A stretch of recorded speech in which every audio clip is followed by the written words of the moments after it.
কবর থেকে উঠবে কানতে কানতে, অথচ হাসানের জন্য না, হোসাইনের জন্য না, আলীর জন্য না, ফাতেমার জন্য না, ওনার বাকি 3 মেয়ের জন্য না, ওনার 11 পরিবারের জন্য না। কার জন্য? উম্মতের জন্য কানতে কানতে উঠবে। আপনার দিলে লাগে নাই, আমার দিলেই লাগে না, আপনাকে দিলে কোত্থেকে লাগবে? যদি আমারই দিলে লাগতো তো আমার চোখ দিয়ে তো পানি পড়তে থাকতো যে রসুল আমার জন্য কানতে কানতে উঠবে কিয়ামতের মাঠে, কবর থেকে উঠবে কানতে কানতে, রওজায়ে আতহার থেকে উঠবে কানতে কানতে। আমি লিখি নাই, আবুল সামরকান্দি রহমতুল্লাহ আলাইহি লেখছেন, ওয়াহুয়া ইয়াকুম ওয়া ইয়াবকি ওয়া ইয়াকুল, উঠবেন কানতে কানতে আর বলতে বলতে, জিবরিল আইনা উম্মতি, আমার উম্মত কই? ময়দান তো খালি, যেদিকে দেখি খালি, উম্মত কই? আপনি আসছেন, আমার উম্মত নিয়ে আসেন না। জিবরিল আলাইহিস সালাম সান্ত্বনা দিয়ে কান্না বন্ধ করবে, উম্মত এখনো জমিনের উপরই উঠে না, আপনি শান্ত হন, চলেন মাকামে মাহমুদে। কিন্তু জায়া তো বসবেন না, কিয়ামতের মাঠে তো জিবরিল আলাইহিস সালাম পর্যন্ত চিৎকার দিবে, রব্বি সাল্লিম সাল্লিম, রব আমাকে বাঁচান। কারণ গদিবার রব লাম ইয়াগযাব ক্বাবলু ওয়া লাম ইয়াগযাব বাদু।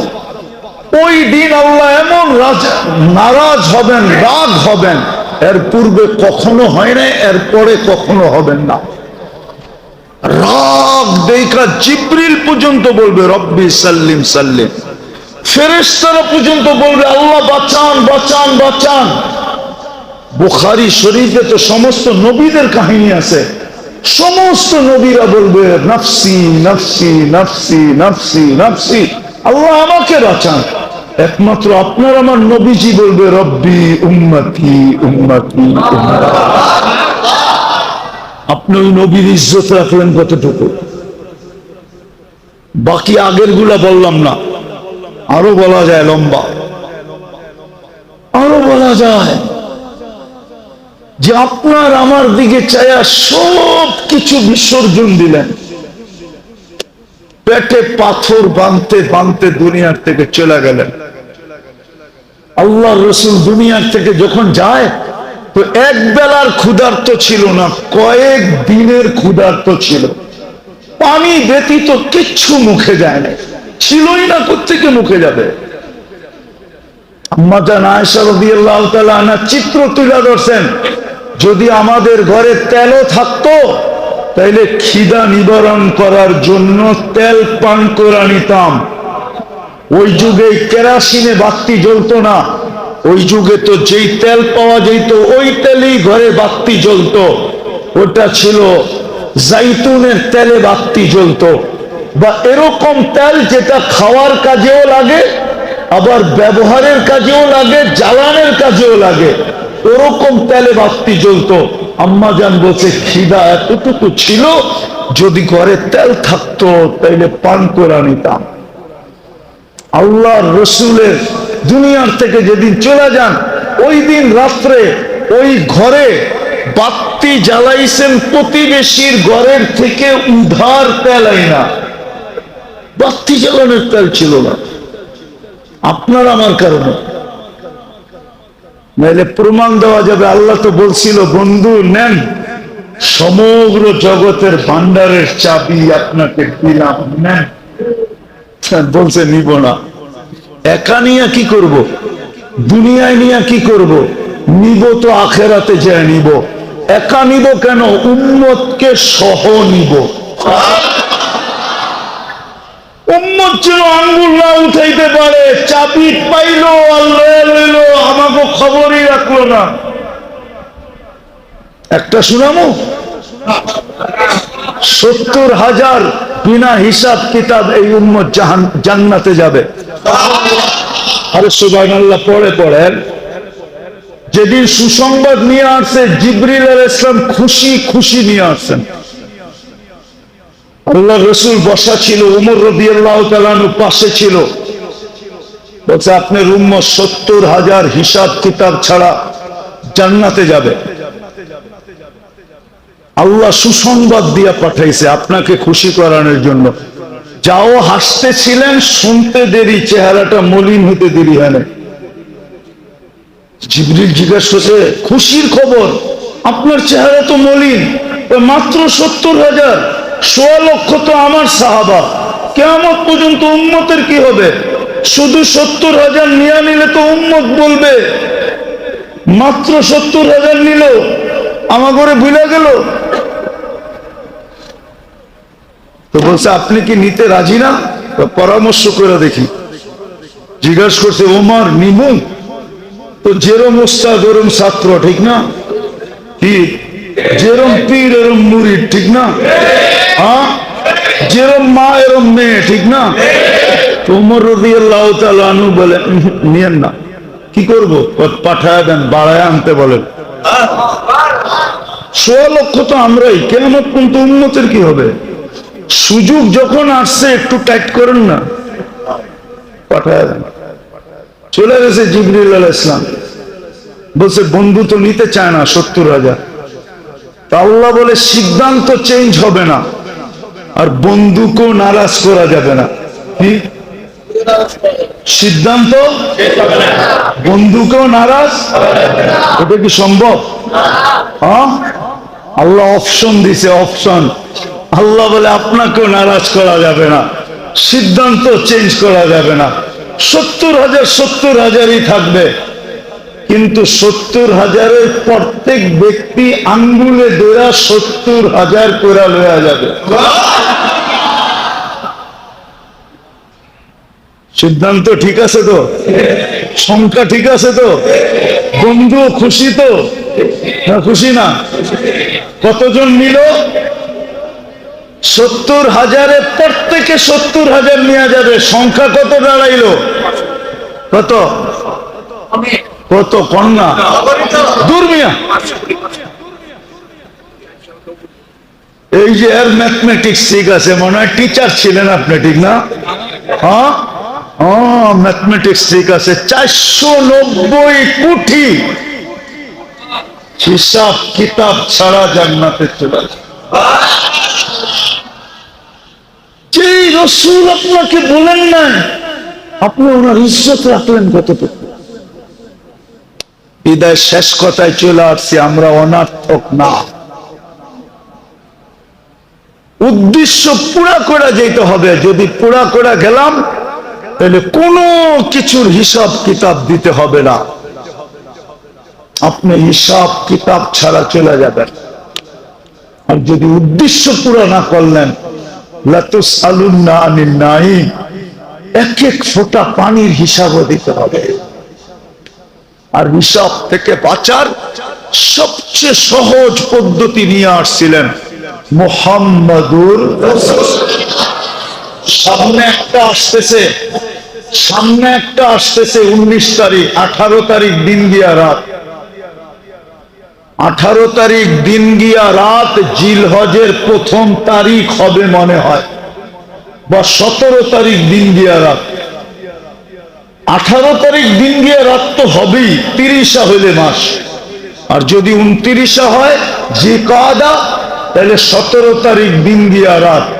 10টা রাত্র আসতেছে জিলহজের, 10টা রাত্র 10 লাইলাতুল কদরের সমান। প্রতিদিন রোজা 1 বৎসরের রোজার সমান। প্রতিদিনের ইবাদত 1 বৎসরের ইবাদতের সমান। প্রতিদিনের তাসবিহ তাহলিল 1 বৎসরের তাসবিহ তাহলিলের সমান। প্রতিদিনের দান খয়রাত 1 বৎসরের দান খয়রাতের সমান। চাই আপনি 1 টাকা করেন, 1 টাকা করলেন মানে 1 টাকা আপনি টানা 365 দিন করলেন। ওই সুযোগ সামনে আসছে।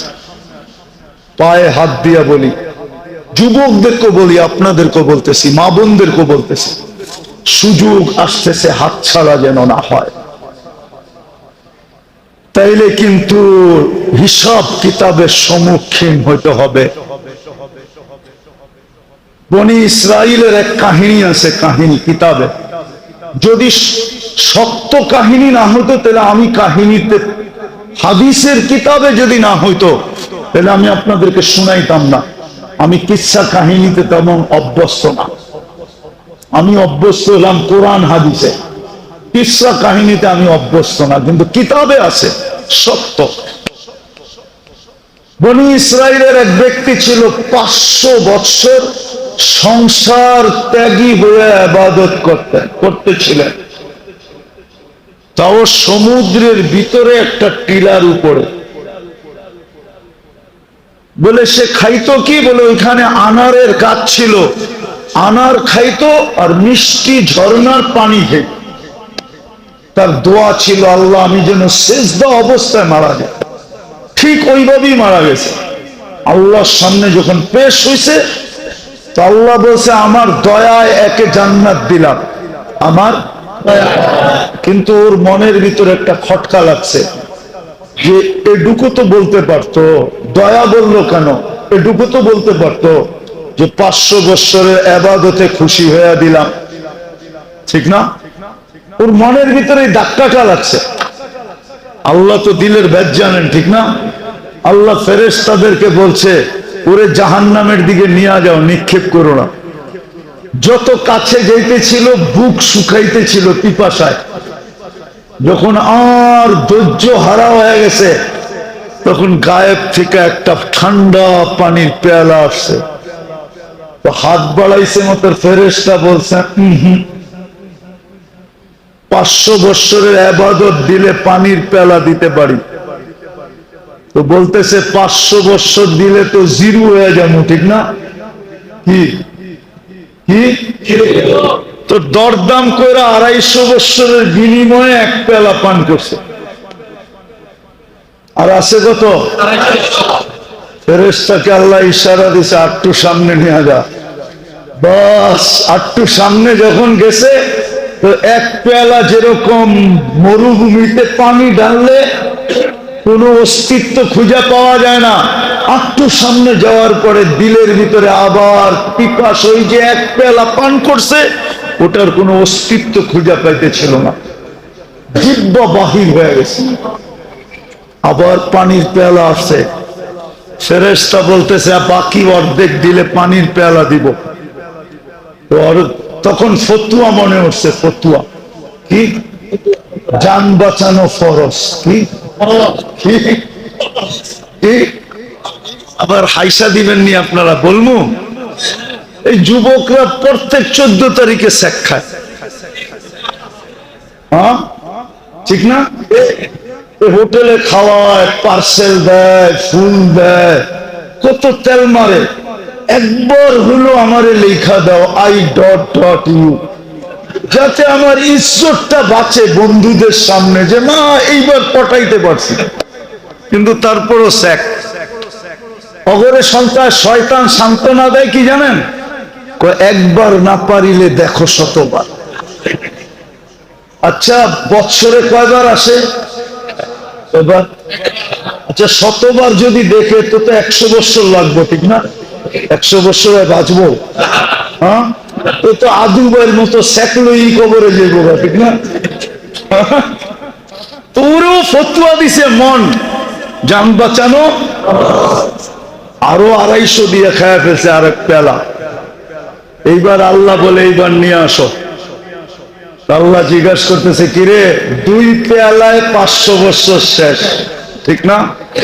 তোরে যে 500 বৎসর আমি সমুদ্রের ভিতরে মিঠা পানি পান করাইলাম, এটার জন্য কি আনছস? কেন 500 বৎসর তো 2 পেয়ালায়, 500 বৎসর তো আল্লাহ মিঠা পানি পান করাইছে কোথায়? সমুদ্রের পাহাড়ের চূড়ায়, ঠিক না? তোকে যে 500 বৎসর আনার খাওয়াইলাম, এটার জন্য কি আনছস? এক একটা যখন ধরা শুরু করছে তো মন মাইনা গেছে যে আল্লাহর প্রথম কথাটাই সত্য ছিল। আল্লাহ যে বলছে আমার মেহেরবানিতে ওকে জান্নাতে পাঠায় দাও, কিন্তু মন বলছে আমি 500 বৎসর ইবাদত করলাম, আমাকে একটু থ্যাঙ্কসও বললো না। একটু থ্যাঙ্কসও বললো না যে আমি ইবাদতে রাজি হয়ে জান্নাত দিলাম। তো মেরে দোস্ত, যদি অনর্থক প্রস্তুতি যদি না নিলেন, তাহলে এক এক ফোঁটা পানির হিসাব দিতে হবে। হিসাব দিবেন না হিসাব দেওয়া ছাড়া যাবেন? কোনটা? হ্যাঁ, তাইলে উদ্দেশ্য বুঝতেও হবে, উঠতেও হবে। পারবেন 3টা কাম করতে 24 ঘন্টা? হ্যাঁ, 24 ঘন্টা কয়টা কাম? কয়টা? পারবেন? বুঝা দেখেন। কিন্তু প্রথম কাম হলো আজকের থেকে নামাজ আর কোনোদিন ছাড়ব না। পাক্কা না? সবাই কয় না। পাক্কা? বুঝা দেখেন। কিন্তু নামান কেন? নামাজ ছাড়ার মতো বড় অপরাধ কিচ্ছু নাই। কেন? নামাজের জন্য স্বয়ং আল্লাহ ডাকেন। কি হাইয়া আলাস সালাহ? কে ডাক? এই ডাক্কার আওয়াজ মুয়াজ্জিনের ডাক্কার। হাইয়া আলাস সালাহ কে ডাকে? এর চেয়ে বড় অপরাধ কিচ্ছু নাই। মালিক ডাকলো আর আপনি আসবেন না, এর চেয়ে বড় অপরাধ কি হয়? এই জন্য নামাজ ছাড়বো না। দ্বিতীয়, 24 ঘন্টায় কমসে কম 100 বার হলো ইস্তেগফার করব। আপনি বড় ইস্তেগফারের দরকার নাই, আস্তাগফিরুল্লাহ আস্তাগফিরুল্লাহ আস্তাগফিরুল্লাহ 100 বার পড়ে। আল্লাহ রাসূল বলছে আমি 70 বারের অধিক পড়ি। ফাওকা 70 হাদিসের শব্দ। আপনাদের ইমাম সাহেবকে জিজ্ঞেস করেন, ওনারা মাদ্রাসায় পড়ছে, জিজ্ঞেস করেন হাদিসে আছে। আমি 70 বারের অধিক ইস্তেগফার পড়ি। তাহলে আল্লাহ রাসূল যদি 70 বারের অধিক পড়ে, আপনি কমসে কম 100 বার পড়েন ডেলি। পারবেন? তৃতীয় হলো আল্লাহ রাসূল আমাদেরকে শিক্ষা দিয়েছেন, কিছু যদি নাও করতে পারো তো ঘুমানোর আগে কমসে কম আল্লাহর কাছে মাপ চায়া ঘুমাও। প্রতিদিন আল্লাহর কাছে মাপ চাও, তারপরে ঘুমায় যাও। হতে পারে একদিন তুমি ঘুমাবে আর উঠবে না, সুযোগ তোমার হাতের থেকে ছাড়া হয়ে যাবে, চলে যাবে। বিদায় তুমি ঘুমানোর আগে আল্লাহর কাছে মাপ চায় ঘুমাও। শুধু এতটুক বলো, আল্লাহ আমি মাপ চাই, তারপরে ঘুমায় যাও। আর আমি আপনাদেরকে মসজিদে বসে বলতেছি, যদি কন্টিনিউ 6 মাস করতে পারেন একাধারে, আমার বিশ্বাস 6 মাস যাবে না, এর আগেই আল্লাহ আপনাকে যা দেখাবে আপনার মনও ঠান্ডা হবে, আর আপনি কোনোদিন ছাড়বেনও না। আবার এই কথাটা বলার জন্য, শুনানোর জন্য হতে পারে আপনি আমাকে খুঁজবেন। আমার বিশ্বাস, আমার কাছে প্রমাণ আছে। শুধু মুসলমানের প্রমাণ না, আমাদের ধর্মের বাহিরের লোক পরীক্ষামূলক করতে যায়, আলহামদুলিল্লাহ এই পর্যন্ত কয়েকজন আমাদের ধর্মে চলে আসছে। কয়েকজন এখনো পাইপলাইনে আছে, ফর্মালিটি পুরা করার পরে চলে আসবে ইনশাআল্লাহ। শুধু পরীক্ষামূলক করতে গেছিল, যা দেখছে আল্লাহ ওর মনের দুনিয়া পাল্টায় দিছে।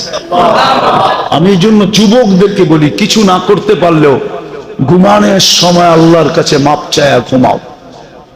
মা বোনদেরকে বলি, আপনাদেরকে বলি, দুনিয়া কয়দিন, কয়দিন,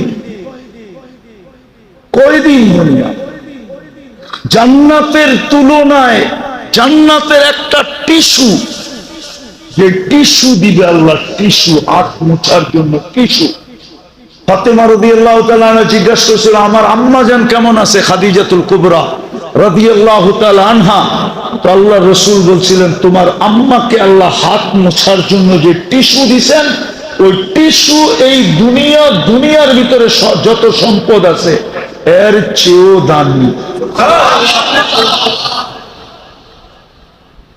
জান্নাতের এতটুকু জায়গা ঘোড়া চালাইতে গেলে যে চাবুক লাগে, ওই চাবুকটা জমিনে রাখলে যতটুকু জায়গা নেয়, যতটুকু জায়গা তার নিচে আসে, এতটুকু জান্নাতের জমিন। এই দুনিয়া এবং দুনিয়ার ভিতরে যত সম্পদ আছে, আপনাকে যদি একক মালিক বানায় দেওয়া হয়, তারপরে অতটুক জমিনের দাম হবে না। আল্লাহর রাসূল বলেছে, মাউযাউ শাওতিন ফিল জান্নাহ খায়রুম মিনাদ দুনিয়া মা ফিহা। জান্নাত করবেন, আরে করবেন। সামনের যে 10টা দিন রাত আসতেছে, কাজে লাগাবেন তো পাক্কা তো, না ভুলে যাবেন? বড় সুযোগ আল্লাহ আমাদেরকে দিতেছেন, শুধু বন্ধুর দিকে চায়া। বাইচা গেছো তুই আমার পরিচিত মানুষের লগে আয়া। হ্যাঁ, বন্দরে এরকম হাজারো দৃষ্টান্ত আছে। বন্দর চিনি আমি, এমন না যে আমি বন্দর চিনি না। আমি বড় হয়েছি ঢাকা শহরে, আমি বুঝি বন্দর চিনি না? কি রাগ হয়ে গেলেন? হ্যাঁ, আমি ডাঙ্গুটি খেলতে খেলতে বড় হয়েছি ঢাকা শহরে, আমি বুঝি বন্দর চিনি না? ঠিক না? রাগ হয় না। বন্দরের মানুষ বড় পস্তাইতে হবে। সুযোগ আসছে, কাজে লাগান, নইলে বড় ব্যথা পাইতে হবে। বড় ব্যথা, বড় বড় বড় ব্যথা পাইতে হবে, বড় ব্যথা পাইতে হবে। ও যেটা বুঝাইতেছিলাম, বঞ্জরে এরকম হাজারো কাহিনী ডেলি ঘটে। পরিচিত মানুষের লেগে আইসস দিকা বেচা গেছস, নাইলে খবর আসিল। হ্যাঁ, বন্দরে ডেলি এরকম 2-4টা কাহিনী ঘটে। আপনি বলবে না ঘটলো, অগর লোকে ঘটে, ওই যুবক গুলার লোকে ঘটে। বাইচা গেছস আমগো দোস্তর লোকে আইসস দিকা, নাইলে তোরে আজকে সাইজ করে দিতাম। হ্যাঁ, আল্লাহ বলে বাইচা গেছস, তোরা আমার বন্ধুর উম্মত হইছস। এই জন্য তোদেরকে সুযোগ দিতেছি, নাইলে দিতাম না, মাটিতে মিশায় দিতাম তোদেরকে। কিন্তু পারি না তো, বন্ধুর জন্য পারি না। আল্লাহ আমাদেরকে বুঝার তৌফিক দান করেন। ওমা আলাইনা ইল্লাল বালা।